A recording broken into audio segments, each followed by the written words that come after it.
Kevin Keegan played all over the world, but St James's Park has a very special place in his footballing heart. He only spent a couple of seasons at Newcastle, but what seasons they were as he inspired their triumphant entry back to the First Division under Arthur Cox.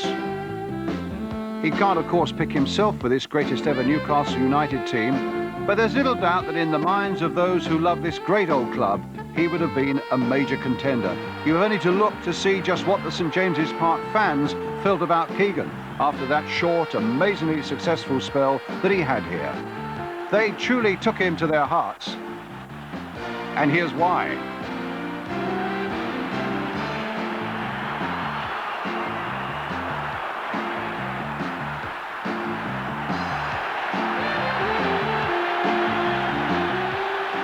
Keegan, he's got a touch now, and Waddle is hit the post, and Kevin Keegan scores, and his career on Tyneside turns full circle. He scored on his debut, and now in his final game, he's provided the goal the fans were praying for. But after such a short spell in the North East, is he the best qualified man to choose this greatest ever Newcastle team? Well, obviously, I think there's some justification in that, but I had two fantastic years, as you said here. But my affiliation with the club goes back a lot further. My father was a Geordie, so I heard about a lot of players that he used to come and watch here. And also, of course, I played against Newcastle, not only in a cup final in the early 70s, but also many times league games. And I would take part in some of the very important matches that they had in that period. So, although maybe it's probably better for someone like myself, who's just a little bit more distant from it, to actually pick a very good Geordie side. I think if you're too close sometimes, you get lost in it all. And I'd like to think that's how people will judge it. Say, well, here's a guy maybe who's looked into the history, not as someone actually infected by the Geordie fanaticism here, but actually looked into it and took a cool look at it and said, this is the team I would pick, given all the facts, having talked to people like Joe Harvey, having talked with Jackie Milburn, having talked with the supporters here who've been part of this club, people who worked here when I played it. Oh, this was a good side, but the side in the 50s, what a side that was. And having tried to put all that together, not let anything cloud my judgment, I've picked my team. And what a team it is. Newcastle fans of the modern era have marvelled at the skill of some truly great players, and generations past can most certainly say the same. Newcastle's outside right takes it, and the ball sails goalwards. Milburn heads, and it's a goal. A beautifully timed header. In less than 10 minutes, Bobby Mitchell took a very nice pass and beat Trotman from a sharp angle.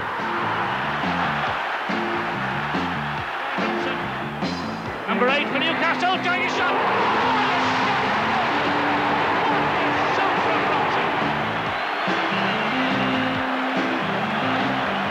Marsh's deep cross, Bell. However did McFall get to that one? McDonald with the chance to make it that. There it is. And now Beardsley getting that ball away once more. A little pass there from Keegan. Oh, and Beardsley's got it again. And a beautiful chip for a magnificent Newcastle goal. Peter Beardsley.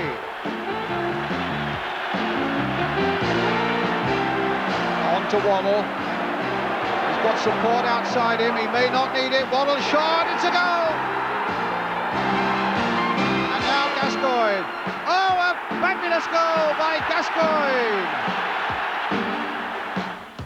First, we look at the strikers and we pick out two from these contenders. Tom MacDonald, Neil Harris, Hughie Gallagher, Albert Stubbins, George Robledo, and the one and only Jackie Milburn. Len White, Wyn Davis, Brian Pop Robson, Malcolm MacDonald, and Peter Beardsley.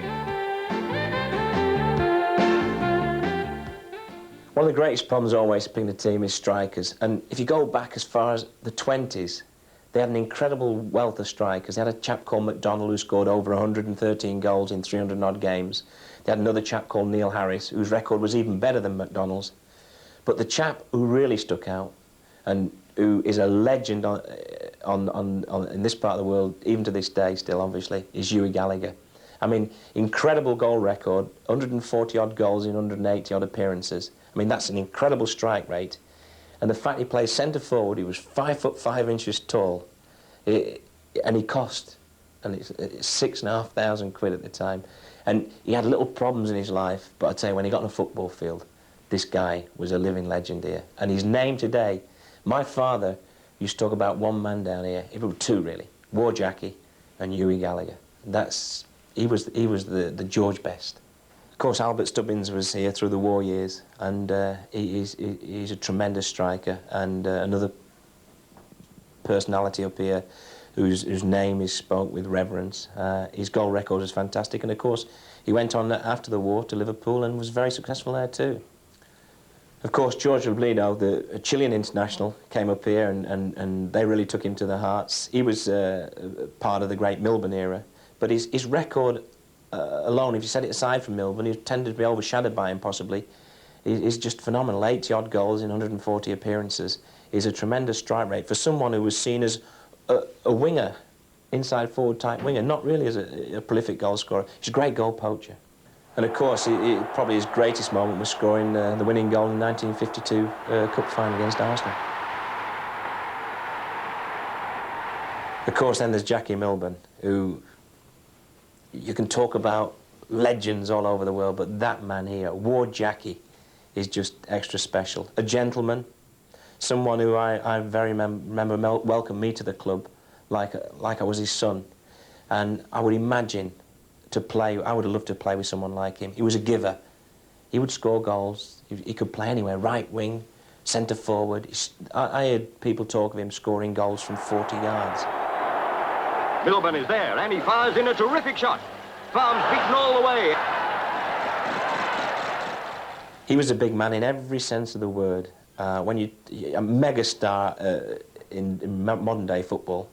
But he held it all with such dignity and pride that he really is, for me, of all the football legends I've had the pleasure of meeting, and I've met quite a lot, he's the one who stuck out most, War Jackie. He was extra special. The cup holders began in confident style and got their first in 17 minutes through Milburn.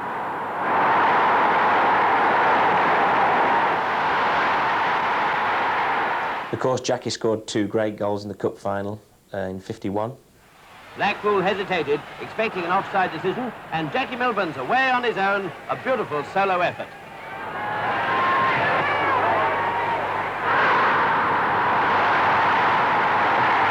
Also scored in the '55 cup final. And the ball sails goalwards. Milburn heads, and it's a goal. A beautifully timed header. And within 1 minute from the start, Newcastle are 1 up. You've only got to think back to his funeral and what happened on that day down here, and what a great loss the people felt. I mean, even people who were far, far too young to ever even thought about having seen him play knew who he was. I had Jackie. He was 7 years old when I used to come here. Jackie was here. I had Jackie, how are you? Just like he was a next-door neighbour. I think he's sorely missed up here, but he gave so much to this area. A legend in his own lifetime. You can't say that about him. It's a term used very freely these days, but with him, he's probably one of the 2 or 3 in football who I can honestly say was a legend in his own lifetime and loved by everybody, from grandmothers to 5-, 6-year-old kids. Of course, having talked about Jackie, you think, well, it's impossible to follow someone like Jackie Milburn, and it is. But having said that, they then signed a chap called Lem White, who comes from the same place, born in Skellow in Doncaster in Yorkshire. And he came up here, and his goal record, I mean, he did the impossible. He actually bettered Milburn's record. He scored 153 goals in 289 matches. I mean, that is just a phenomenal record. And so they actually did the impossible. They replaced him, at least scoring-wise, by another man who actually could do the job. I mean, they were either very lucky or they did a lot of research, but Lem White was a tremendous player. Win the Leap Davis. I mean, for 5 years here, he was the absolute king. I mean, they worshipped the ground he stood on, and he was just invincible in the air. Now Robson with a kick. Brian Robson, it's a good one. They're all in there. Davis, and it's there! Will Davis has scored! Of course, at the same time that Win the Leap Davis was heading goals galore, they had another little chap who probably at times was overshadowed by him, but not in any way thought of any less up here, and that was Brian Pop Robson, who was a clinical finisher. I mean, on one hand, you'd got Lynn the Leap knocking him in all over far post, knocking him down. If ever he didn't knock him into the net and knocked him down, was this little fella losing his air, Pop Robson, banging him in left foot, right foot. He was the most clinical finisher of his time. There's no doubt about that. And there's Brian Robson, number 8 for Newcastle, trying his shot. Super Robson. There's Tommy Gibb, Davis, and Gibb, beautiful running by Gibb. And there it is! There it is! Brian Robson has scored. What a goal! What a goal! And Robson! And there it is! And there it is! Wyn Davis got Gabriel with him, and Wyn Davis has beaten Gabriel. Good play by Wyn Davis. And there's the second. It is Brian Robson's second goal. And then, of course, after him came Malcolm MacDonald. And I mean, he was incredible. I mean, I played here on the day he made his home debut against Liverpool. I mean, he couldn't have had a tougher baptism. It was packed. They were hanging off the rafters and the trees at the back there in the Leeds End and everything. And, well, if you'd have wrote the script for him, you couldn't have written it better. I mean, he won 3-2. He scored a hat-trick, all with his left foot, obviously, all tremendous goals. And then at the end, typical Royal Rover stuff, he actually even got carried off. I mean, he set the place alight. You know, it had a few years in the doldrums, not had a lot of success, you know. Then suddenly came a guy who they could believe in. And boy, did the fans believe in this guy for 5 years up here, 6 years. MacDonald is away. Waldron is pulling him down. Still MacDonald. Straight at the goalkeeper. Still MacDonald. And he scored. Malcolm MacDonald. Super Mac has scored. Tudor got it away to Hibbert.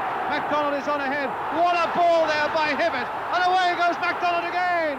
And that's a magnificent goal. That is number 2. And that is the killer goal. Tudor. MacDonald is in. Tommy Craig. And a goal.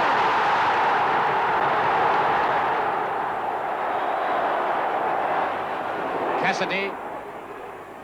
MacDonald. There's no doubt about that when Super Mac gets a ball like that. MacDonald. This is 5, surely.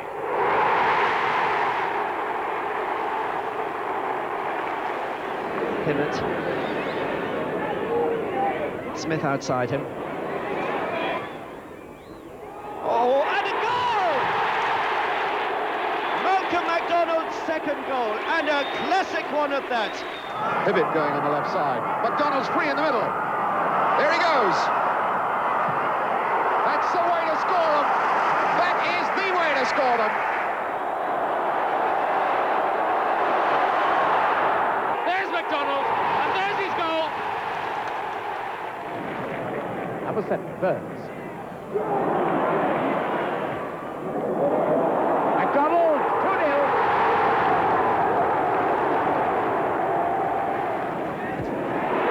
MacDonald, good bit of play. It's there. Malcolm MacDonald scores his 9th league goal of the season. Hibbert now to push it straight back, looking for MacDonald. Not quite long enough for him, or high enough. MacDonald, it's there! Oh, it's a good shot by MacDonald! Well, Peter Beardsley was like a breath of fresh air for me when I was here. I mean, I still think and honestly believe that Peter Beardsley has the potential to be the greatest player in English football for this next decade. I mean, he's 28 years of age now. When he came here, he came from Vancouver Whitecaps. I remember Arthur Cox saying to me, there's a little fella coming here, he could play a bit at Carlisle, and I thought, yeah, I've heard all this before. But from the minute he walked in the club, got on his training kit, and came out on the training ground, I knew we'd got someone special. And, poor, did he score some fantastic goals. I said to him one day, I said, don't you ever score just an ordinary goal? Every goal he scored was for me, a magical goal. Forward by Anderson. Keegan stooping to try and flick it on for Beardsley, and Walsh has played it straight into the path of Waddle. Collected now by Beardsley. Williams struggling to reposition, and Peter Beardsley draws first blood for Newcastle United. And Beardsley, Kinsey just wasn't strong enough to halt him, and Beardsley goes on, and Waddle, and Beardsley! Keegan in space, Waddle to his right, and McDermott goes outside Waddle, and Beardsley's through the middle. It's a hat-trick, and Peter Beardsley really is back in his hometown in style. Keegan is away here, and Beardsley, will he walk it in? He does. Peter Beardsley. Beardsley waving Keegan on. Now it's a race on with Tate, and Tate doing some holding, but Keegan's got the strength, and has Beardsley got the finish? 3-1. They contrived it between the two of them. Waddle again with Anderson going outside him.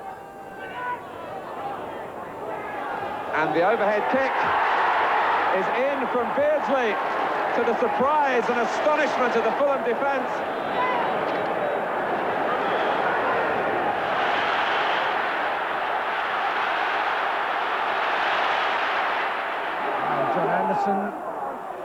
Let him wait to the attack.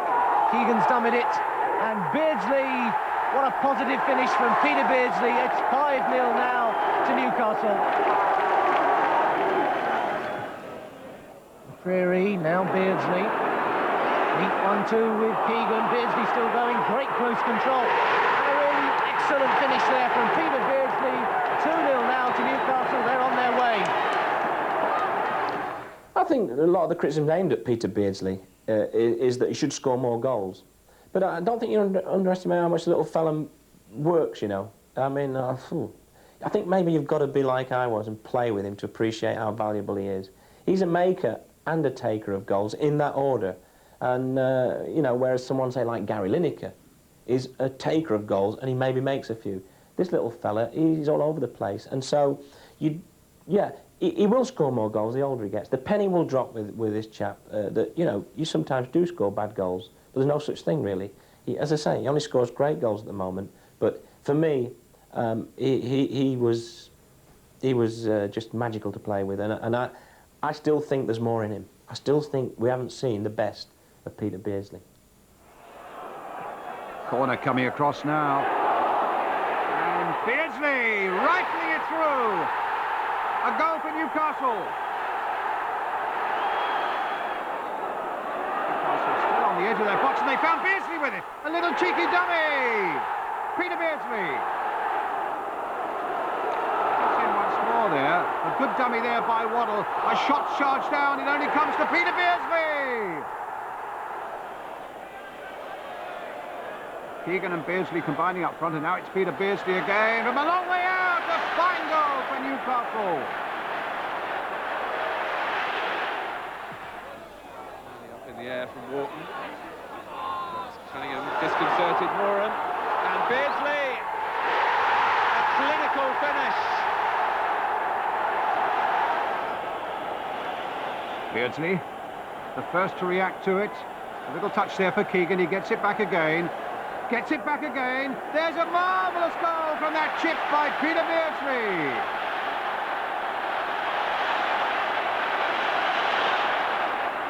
Well, Kevin Keegan says we've still to see the best of Peter Beardsley. Maybe that goes for England too.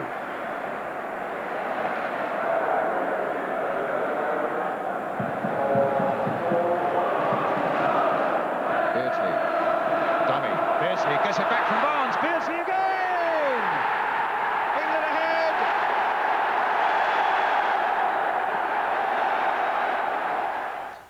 I think of all the things I've had to do, I think to name the two strikers possibly most difficult, because there was such a fantastic choice, so many quality players, all with credentials for the job, obviously.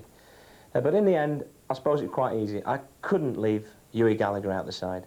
I mean, a guy 5'5", scoring goals like he did, a tremendous goal record, and, you know, it was against the run of the time because small guys weren't playing up front at that time.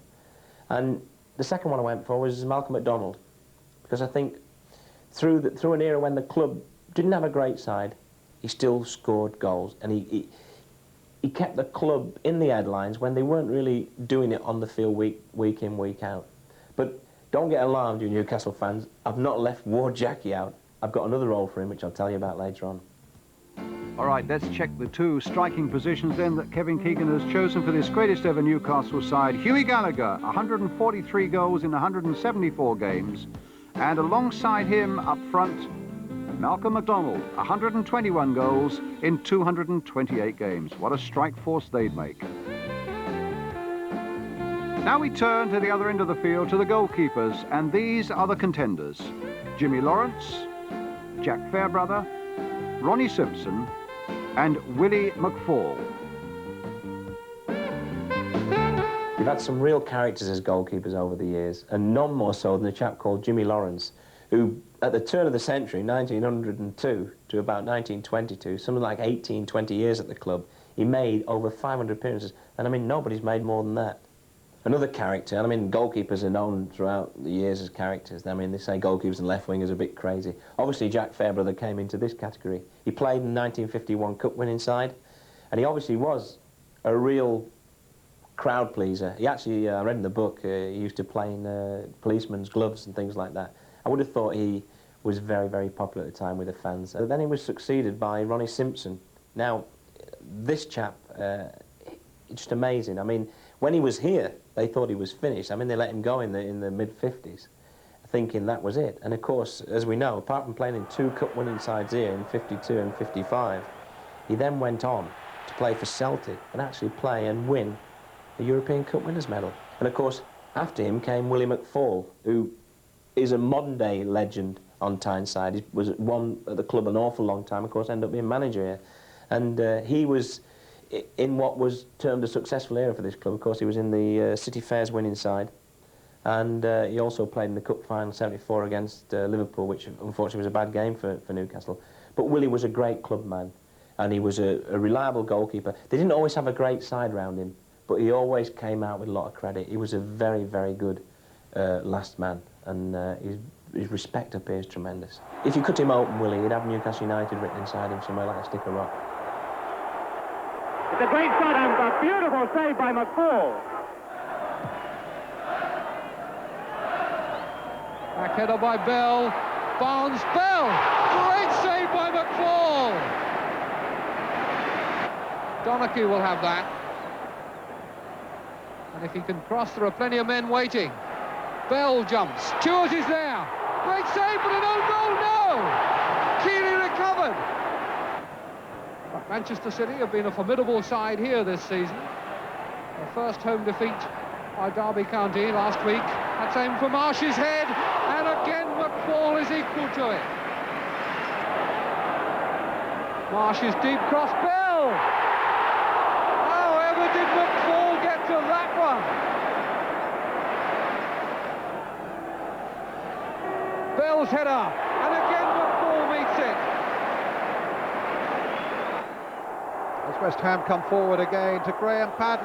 A terrific shot, a fabulous save by Willie McFall.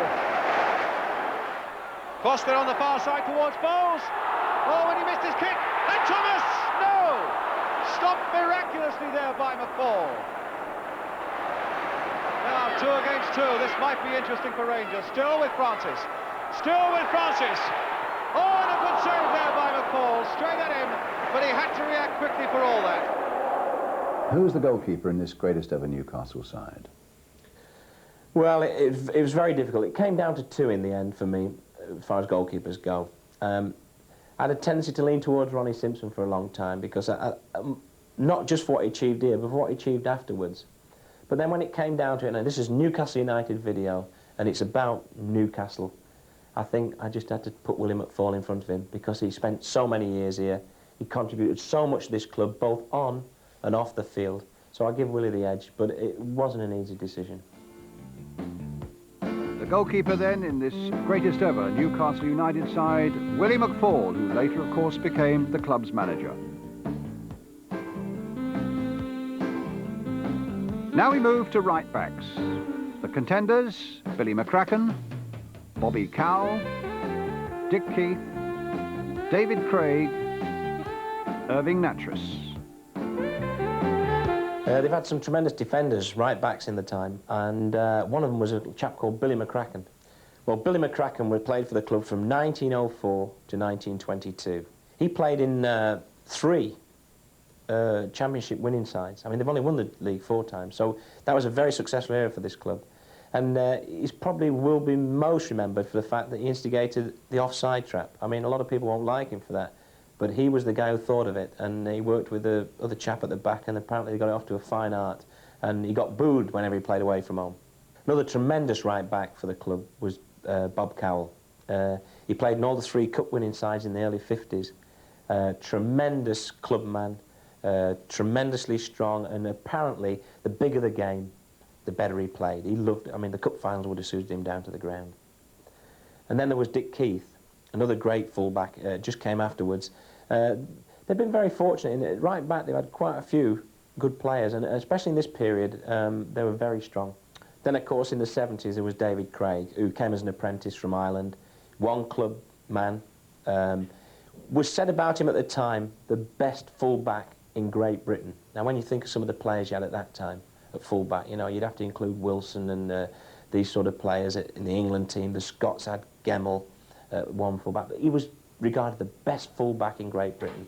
And, of course, he played here 18 years. He was a great club man, and you would have to consider him in any side about Newcastle United, because he was a Newcastle United man through and through.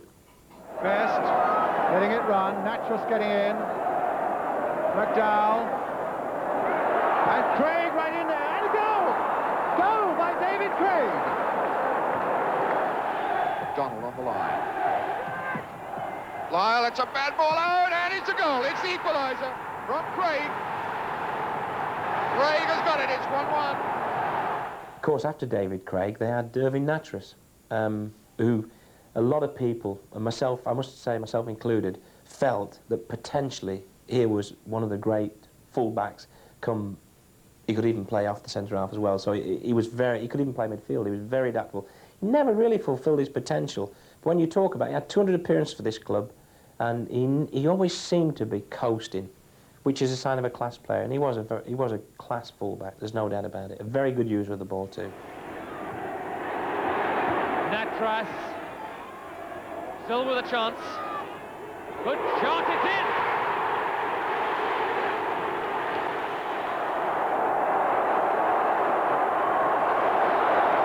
And here's the chance. Nattrass, oh! So who do you choose then as the right back in this greatest ever Newcastle side? Well, at the end of the day, I think I have to go for David Craig. I think simply because of what people thought of him up here. They felt he was the best fullback in Britain at the time. Now, the best fullback in Britain has to get in the Newcastle United side, and it's as simple as that. So, Kevin Keegan's choice for right back in the greatest ever Newcastle side, David Craig, over 400 games in the stripes of Newcastle United. The midfield, Colin Veitch, Peter McWilliam, Ernie Taylor, George Hanna, Jimmy Schooler, Ivor Allchurch, and George Eastham.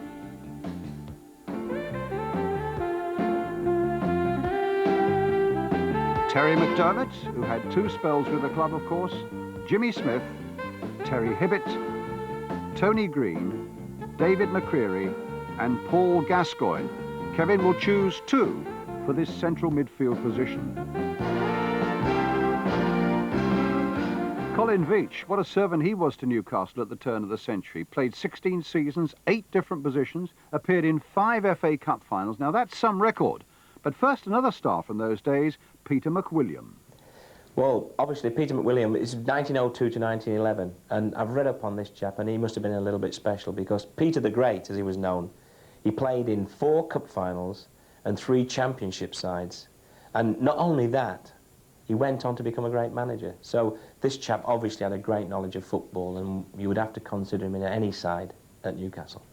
Of course, then there was Ernie Taylor, who was known as Tom Thumb. Just over 5 foot, tremendous little midfield player, and of course he went on to become even more famous with Blackpool. Of course, course, George Anna must come into calculations. Even though he never held a regular place in the side, he scored in the 55 Cup final. He had a very good goal record for the games he played. And so he was obviously a very gifted player and played in a very successful club. Of course, then there was Jimmy Schooler. He was captain of the side that won in 55. I mean, what a hard man he was. I mean, you'd want him in your team simply because you wouldn't want him against you. A tremendously successful career, won 2 championship medals with Portsmouth, and then came here and, you know, when you talk about hard men, I mean, you put him in the Tommy Smith mould. He was hard. Ivor Allchurch, the golden boy of Wales. I mean, here was a chap, he was a complete footballer. He could make the play, he had a great brain, he had a beautiful left foot. And not only that, he could score goals as well. I mean, I talked with Franny Lee about doing this team, and he said, ooh, he said, you cannot leave him out of your team. He said, he bullied me, really. He said, here was a chap who was a bit special. He said, he was a footballer. And Franny Lee, don't say that about many people, you know. I mean, Kenny Dalglish, possibly Brian Robson in the modern games era. And he said, Ivor Allchurch, you can't leave him out. Another player who a lot wouldn't connect with this club, except for the people in the North East, was George Eastham. You know, he's probably more renowned for Arsenal, Stoke, but he had some great years here, and he's probably remembered for the wrong things, you know, the battle with the wages and that. He was a tremendous player, and he stood the test of time in that he played to a ripe old age and still maintained his standards. And his standards here were very high. And then, of course, Terry McDermott. And he was special, I mean, very special to me, not only a great friend, but I think one of the most underrated footballers in the country. And that sounds silly to say about someone who won Football of the Year and Sports Journalist of the Year's title in one year. Terry McDermott's influence on this club in his second period was tremendous. I mean, his first game for Newcastle was at Rotherham away, and within 3 minutes or 5 minutes of that game, he'd knocked me through to score a goal. I mean, he was on the same wavelength. He was a first division player playing in the second division. He had a tremendous brain. He scored some tremendous goals. And, you know, a lot of people thought, oh, you know, he wasn't a great athlete. Believe you me, he's the only player in all my career that ran away from me in training. He was a fit boy. He did have a machine. So here in Newcastle attacking once more. McDermott just flicking on that header. Waddle coming in quickly on it. Charge down there, McDermott, a shot, and it's a goal for Newcastle. Terry McDermott. At least he didn't get a touch to it, McDermott. A nice little back heel there by Keegan to McDermott. Another great midfield player they had for a period was Jinky Smith. He was so unorthodox. He was so different. He was frustrating to play against. He just seemed to lumber through the game and suddenly do something that was just, you'd never seen anyone do before. He was a great midfield player. Inside now for Smith, letting one go and tipped away by Ferguson. If you're talking about left-sided midfield players, and you know, there are so few when you look back through all clubs, you know, all left-sided players are a rarity. And Terry Hibbert was a little bit special here. I mean, he could put that ball on a sixpence. You know, he had a tremendous vision. Didn't have pace, but it never caught him out. He always seemed to buy the time with his ability to find space, and he could hit balls 30, 40 yards, and I mean, it was right on the money, as they say.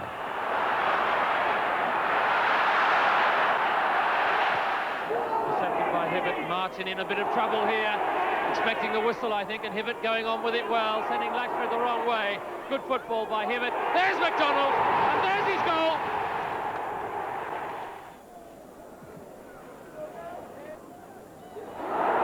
Quick to Hibbert, and he scored. He's got a bad ball to Ian Davis up in support. Not a bad cross either. Nicholson, shoulder. Terry Hibbert, yes, he's got it. Hibbert's taken it quickly. Oh, and it's there from Terry Hibbert. I feel another chap we must mention in midfield has got to be Tony Green. I mean, he only played 35 times for Newcastle United, but became a folk hero here. They just loved him at that period of time because he was so different from what they'd seen before. He was like a breath of fresh air. As you come to later years, and even to present day now, you must include in your calculations David McCreary. I mean, what a brave, genuine little fella this is. All right, you know, he wouldn't be the most gifted midfield player you ever play with, but I tell you what, you'd want him at your side in the trenches. He was there, and we used to joke with him. We'd say, "You win it and give it to us, you know, we'll give it away, not you." But he could play, and what I respect about the little fella is that he maximised his ability. He just fulfilled it to his potential to the absolute maximum, and I think you've got to admire that. When you talk about Newcastle now, then it's impossible to leave out Paul Gascoigne.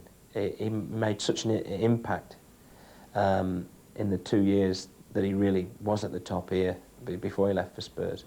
And he was my boot boy when I left, and I can remember saying to him one day, you know, what are you going to do when you don't get a contract? Because he looked a little bit overweight. He always had character, which is, I think, a great thing. I think if you've got character, you've got a head start on people, because so many people coming into the game today don't seem to have it. And he said, oh, I said, what will you do when you don't get a contract? Because I was trying to encourage him to go into the afternoon's train and that. And he said, oh, I'll get a contract. He said, don't worry about it. He knew. I mean, and that confidence in himself and his own ability now makes him, for me now, one of the most exciting talents. I mean, yeah, he hasn't really learned what the game's all about at the moment. I mean, the future is for him. When the penny drops and you realise what football's all about, and I still don't think he has yet. And when you think of the performances he's turned in, he's still only, for me, playing 50% of what he can. And I think in years to come, he'll be seen as one of the greats.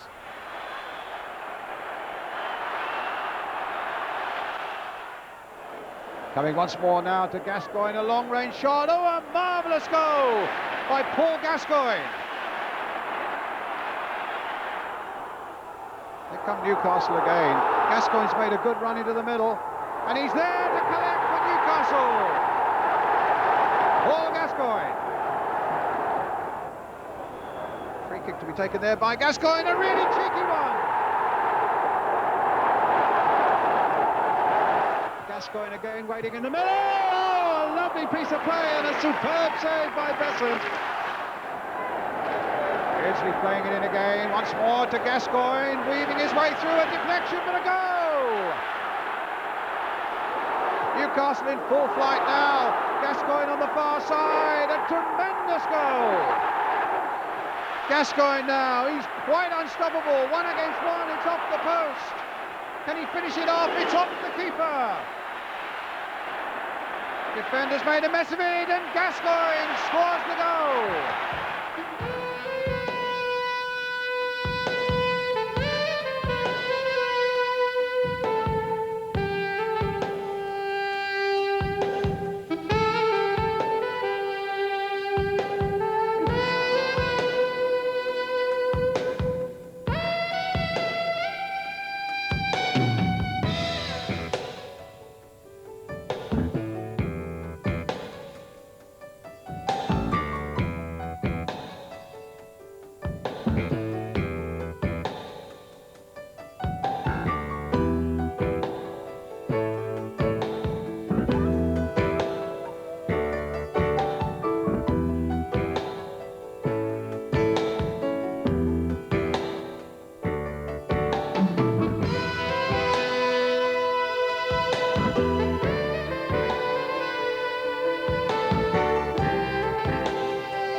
But what about Paul Gascoigne in England?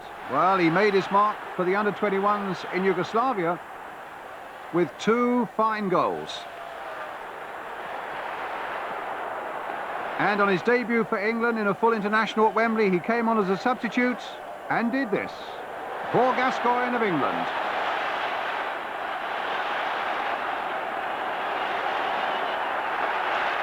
Well, in the end, it came down to Terry McDermott and Ivor Allchurch. I think they make a tremendous balance, left-sided player and a right-sided player. I think people can argue who the hell's going to win the ball for them with some justification, but I would say with players like I've got in this team, how are they going to get the ball off us in the first place, you know? And I think that's a nice balance and a springboard for what will be a tremendous forward line. Confirming then the two positions for centre midfield in this greatest ever Newcastle side, they go to Terry McDermott.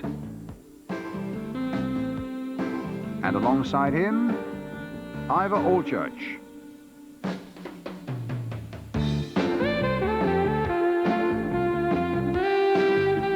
Centre-backs next, a short and impressive list, and Kevin will choose two from Frank Brennan, Joe Harvey, Bob Stokoe and Bobby Moncur. I'm going to start with Frank Brennan. He's a colossus. The man was a colossus. 6'3", size 11 boots, absolute dominating figure through the very successful period of the club again, 48 through to the early 50s, mid-50s. He was... He wasn't like a Jackie Milburn legend, but he was a legend as a defender. And, you know, there was a point in the mid-50s when he had a bit of a dispute with his contract, and actually the whole place went up in arms. There was protests and everything. I mean, this guy was very special to the Newcastle fans, and they demonstrated against the board at the time. So here's a man, he was a cornerstone of the defence at a very successful time. You talk about Joe Harvey here, I mean, again, another legend. He's done it all here.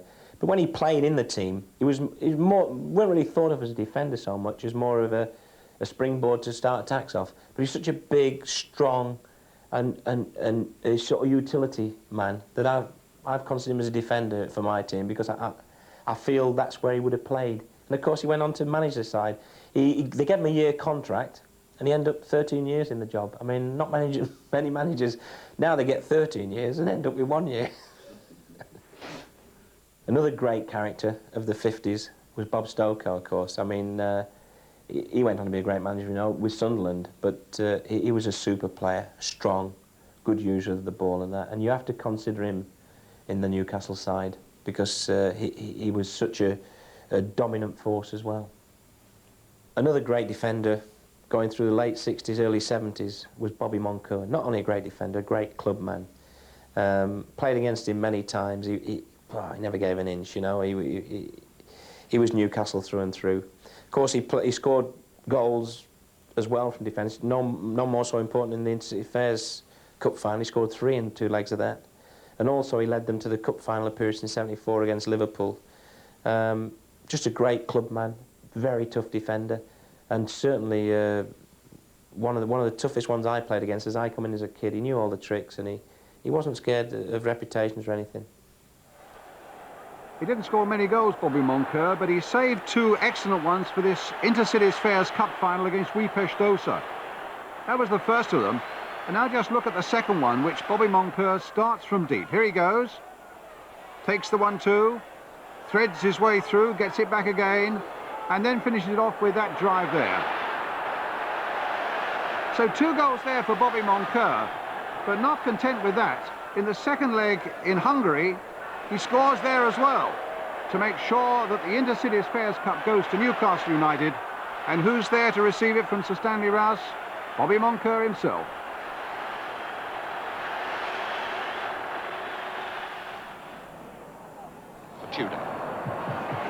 Tudor, hammering it. McDonald, there it is! The winner, surely! Bobby Moncur! 4-3! Well, I think without doubt, one chap for me stands out head and shoulders above the other, and that's Brennan. I think you've just got to have him in there. He was obviously the sort of guy you could rely on. He was tough, he was hard, and probably set a great example. So I would see him as the cornerstone of my defence. And next to him, I would put Bobby Moncur. What a formidable combination then at centre-back in this greatest ever Newcastle side. Bobby Moncur, who played 343 games in Newcastle United shirt, and alongside him, big Frank Brennan, 347 games for Newcastle.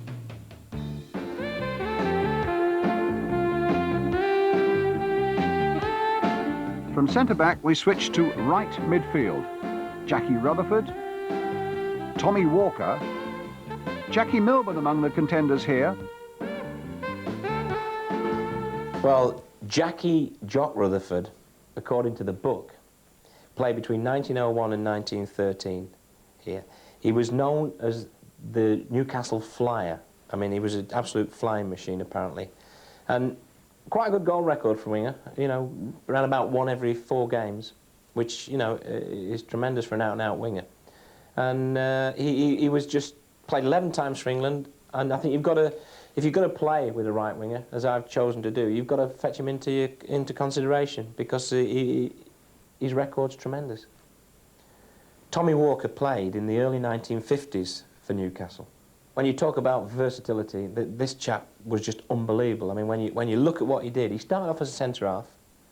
He then moved to an outside left, broke his arm. They signed Mitchell, and of course, obviously, he wasn't going to get back in there. He then went and played on the right wing in 2 winning cup final sides. So here was a man who obviously was a manager's dream.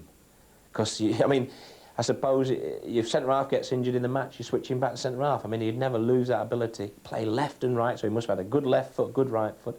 It's, you know, obviously, he comes into consideration simply for his versatility and the fact that he played in, again, probably what will always go down as the most successful era for this club, which was the 51, 52, 55 era. In my side, I did say before that I had a special role for a very special player, and that was Jackie Milburn. I just don't feel anyone else really comes into consideration for the outside right type berth in my team, because what I feel is that I wanted to play Hughie Gallagher and I had to play MacDonald.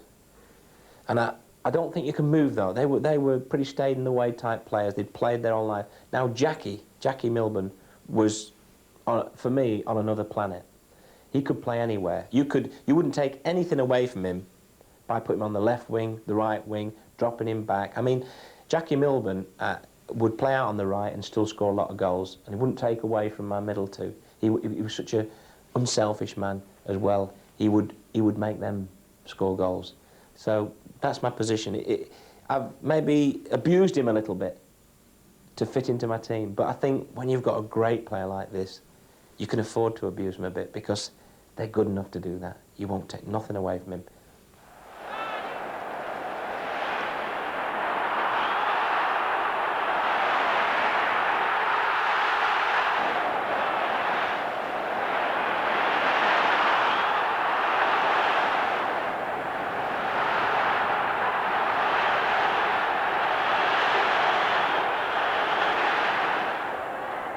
And these last goals for Jackie Milburn in the shirt of England.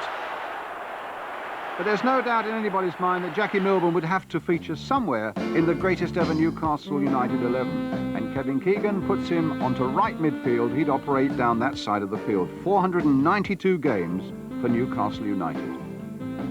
Now we switch to left backs. Frank Hudspeth, Alf McMichael, Frank Clark and Alan Kennedy.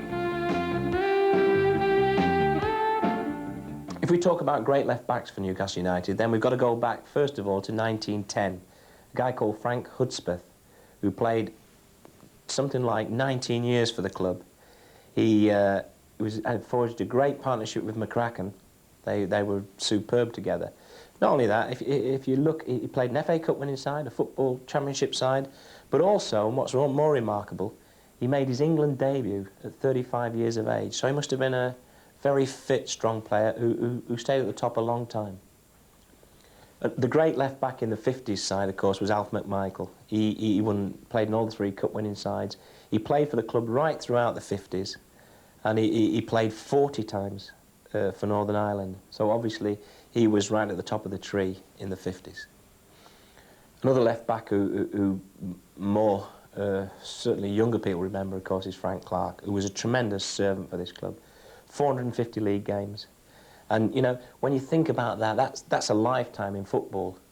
And it wasn't finished there for Frank, because he actually left here and went on and maybe had his most successful part of his career at another club, of course, Notts Forest, winning European Cup Winners' Medal and things like that. And, of course, he did play right back for a time as well. I mean, he was tremendously versatile, tremendously respected. I played against him, and I tell you, he was a true pro. And he has to come into your calculations for the left-back spot. Of course, they've had a wealth of experienced players at left-back, and of course, being defenders, they do tend to stick around longer. Alan Kennedy, of course, is no exception to that rule. He was a great player.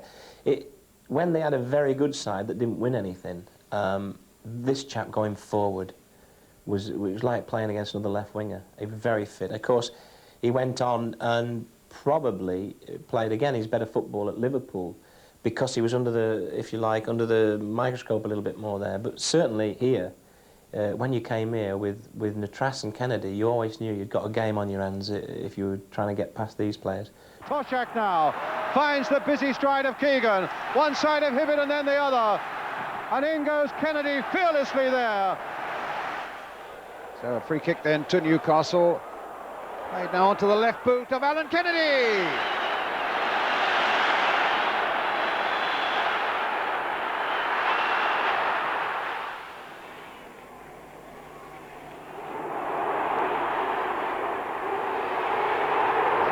Kennedy, all on his own. What a tremendous goal by this young fella. Well, I think of all the positions, this one was probably, at the end of the day, the easiest. I think Frank Clark sticks out in my mind. I just feel that he stood the test of time. He stayed at the top a long time. He was so reliable that I can't think, despite all the good names we've had and the tremendous record had, that anyone was better than him. Frank Clark, the man who stood the test of time. As you can see, 456 games for Newcastle United. Kevin Keegan's choice at left back in this greatest ever Newcastle 11. Left midfield, just two contenders. Bobby Mitchell, Chris Waddle. Yeah, only two candidates, but definitely, without doubt, the most difficult decision to make. I mean, Mitchell was just incredible. From 48 to 61, an incredible successful period for the club, as we've already said. 3 cup finals. But Bobby Dazzler, you know, he was... The crowd loved him. He was an entertainer, a goal scorer. I mean, just top class. I mean, a pedigree. Racehorse type thing, a classic. He'd run only in the Group 1 race. He was racehorse. You know, he was just an incredible player. And again, we talk about legends on Tyneside. When you look through what we've been through today, they've had more than the fair share. They haven't had the fair share of success. You know, 4 league championships and a few cup finals, but they have had the fair share of legends, and Mitchell was one of them. And he you know, he was a very special player, top class. In less than 10 minutes, Bobby Mitchell took a very nice pass and beat Trotman from a sharp angle. So United were in the lead again, and all the time they looked like going further ahead. Mitchell played a big part in Newcastle's 3rd goal, driving down the wing and making a perfect opening. George Hanna did the rest. He was a wizard down the left wing, but he was also a ruthless finisher. Bobby Mitchell.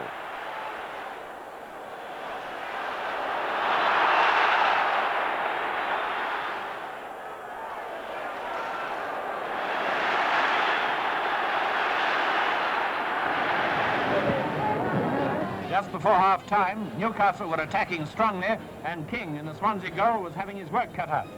Then it happened. A centre from Walker on the right wing, and Mitchell did the rest.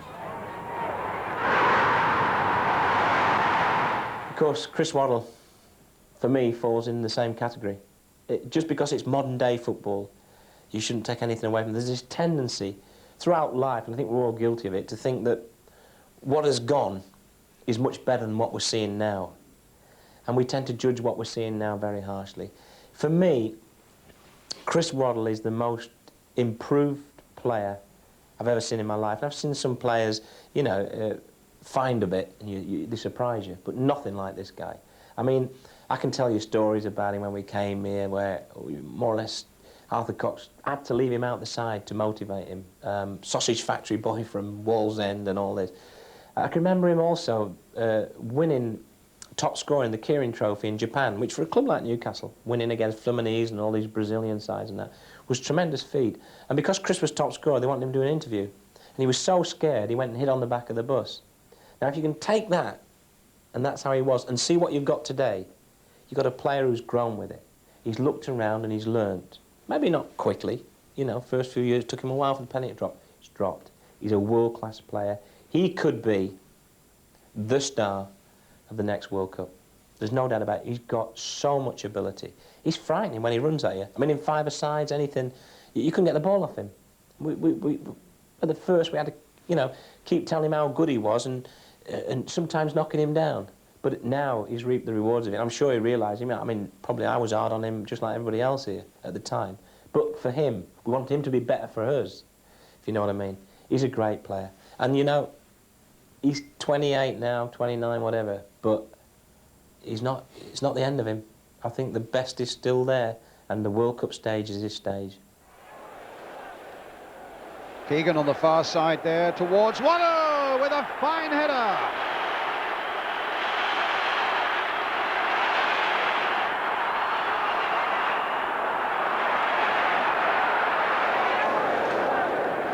Keegan playing it on again, and Waddle now in full flight for Newcastle United. Keegan's made a run towards the middle, and Keegan's there to take the ball from Waddle. What a wonderful ball there, inch perfect for Chris Waddle. Taking on his man, a right foot shot, another goal. McDermott laying it forward, a nice little touchdown there. Beardsley getting it in now for Waddle. It's a goal.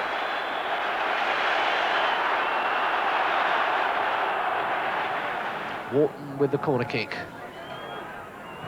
Houghton's there first. It's only half clear. Anderson trying to get it back for Newcastle.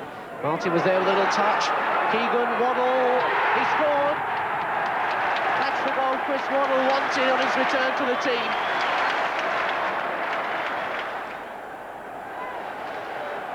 Beardsley playing it forward again towards Waddle. A lovely jink there by Waddle, a beautiful goal. Steering that wide of the goalkeeper.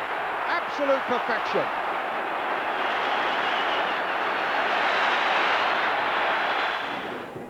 Waddle back for Davis. Verardi. Waddle linking well. Walker screaming for it out on the right, but Waddle having a go himself. Oh, good shot, good save.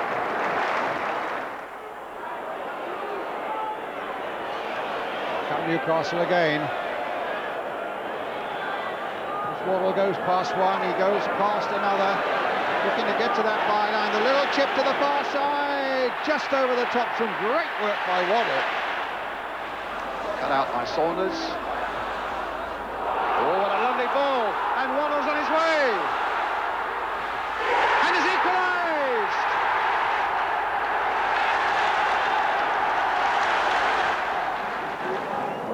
Only as far as Waddle. Oh, that's a super little jig there by Waddle, but it's just wide. Beardsley. Waddle will finish it off.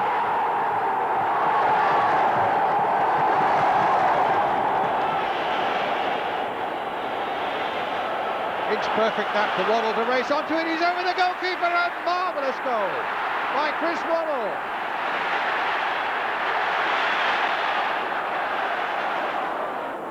Here's Waddle again. Another goal. The cheers of a Chris Waddle. Waddle shaking off his man. A magnificent finish. Early on, Chris Waddle made his mark in the England under-21 side, and now he's a fully established member of the full England team. And Stevens in so much space to England's right, but Waddle has his eyes perhaps on the goal. And he's made it! Although it's the most difficult decision, and you know, I know this is going to be controversial, I'm going to take Waddle before Mitchell in my side, simply because I saw him with my own eyes. I saw what he could do. I saw what he did to defenders. Sure, he had his little faults, but he had some fantastic qualities. And I've just got... He edges him out, but I mean, you only pick 11. It's a manager's nightmare and a manager's dream all wrapped up in one. So the man who gets it over Bobby Mitchell. In left side midfield, it's Chris Waddle, 190 games, 52 goals for Newcastle United. It's been a real tough task, and at least I've got the bonus of picking 5 substitutes, which not every manager has. My substitutes are, in goal, Ronnie Simpson, defender, Bob Stokoe, in the midfield, Paul Gascoigne, and then as forwards, Peter Beardsley and Bobby Mitchell. But as you know, every great side needs a great manager. So who's going to be the manager of this greatest ever Newcastle side? Well, if my heart was to rule me, I mean, Arthur Cox was my man here. But I'm sure Cox will forgive me on, there is one man who stands for me head and shoulders, both as a player at this club. You've only got to go downstairs and you'll see Harvey's restaurant there.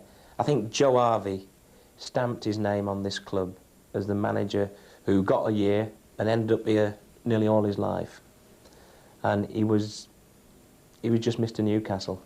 And although I haven't put him in my team, I don't think anybody is more capable of managing this super team than Joe Harvey is. So Joe Harvey gets the manager's spot. But as Kevin was the first to admit, the club's also had no greater personality than Stan Seymour Sr. Now, he was a player from 1920 to 29, manager from 1946 to 55, and a director from the 1930s to his death in 1978, with a spell as chairman too. We pay our tribute to a man they also called Mr. Newcastle, and for the very best of reasons. I wonder what he would have thought of this greatest ever Newcastle team.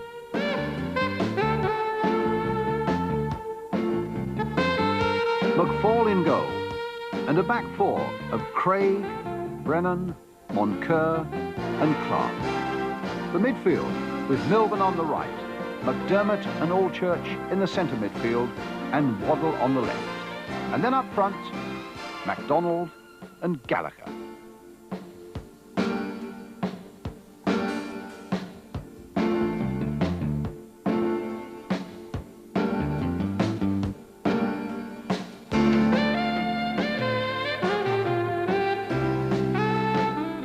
You know, if you just put that team sheet out in the middle of the pitch, 10,000 people would walk in here.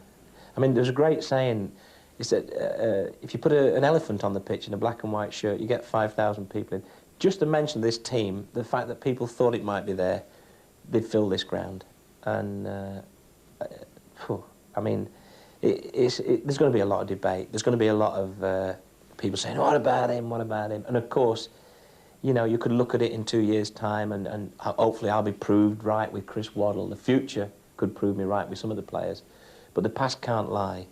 And looking at all the records, I think I've put a team out there that is a fantastic side by anyone's standards. And possibly, of all the teams you'll do, I don't think anyone will better this team.